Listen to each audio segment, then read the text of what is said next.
कोई कैकेयी को कभी दोष मत देना। मां कैकेयी को अयोध्या में कोई ऐसा प्रेमी नहीं था जैसी मां कैकेयी प्रेमी थी, क्योंकि रघुनाथ जी का वियोग, भरत जी का वियोग, महाराज दशरथ का वियोग, पूरे अयोध्या वासियों की निंदा का पात्र बनकर राम जी की इच्छा की पूर्ति की।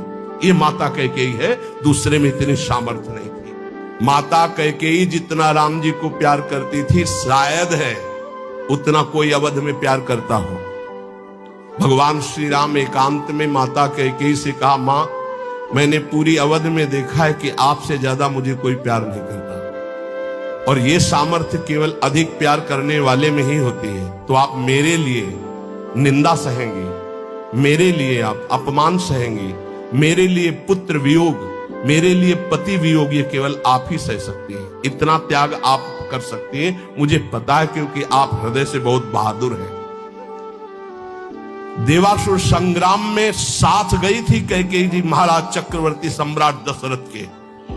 भगवान राम जी इसीलिए कह रहे हैं कि आपका हृदय वीर रस से भरा हुआ है, आप सह सकती हो मां, बस एक मेरी इच्छा है। तो उन्होंने कहा, हे राम तुम्हारे लिए अभी प्राण त्याग सकती हूं, तुम्हारे लिए सब कुछ त्याग सकती हूं। तो उनका आपको बस जिसलिए मेरा अवतार हुआ, मैं संतों के सुख के लिए अवतरित हुआ हूं, मैं अवध का राजा अभी नहीं बनूंगा, अभी आपको मुझे वनवास भेजना ही होगा।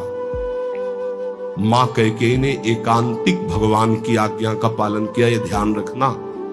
कैकेयी जी का हृदय बहुत रघुनाथ जी के प्रेम में डूबा, ये कोई नहीं जानता। सर्वश्रेष्ठ प्रेम मां कैकेयी का, जिन्होंने अपना अपमान सहा, निंदा सहा, लेकिन राम जी की इच्छा की पूर्ति की। ये अंदर की बात कह रहा हूं। भरत जी ने कभी मां नहीं कहा।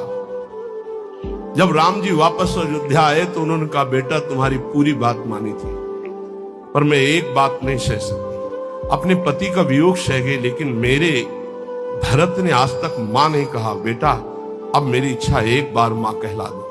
तो राम जी जा रहे थे, भरत जी को सूचना मिली कि राम जी ये कहलाने के लिए आ रहे हैं। उनकी जो दशा हुई वो देखकर भगवान वापस हो गए कि ऐसा नहीं, एक बार भी मान। इतना कष्ट सहा माता कैकेयी ने, लेकिन राम जी की इच्छा का पालन किया। ध्यान रखना।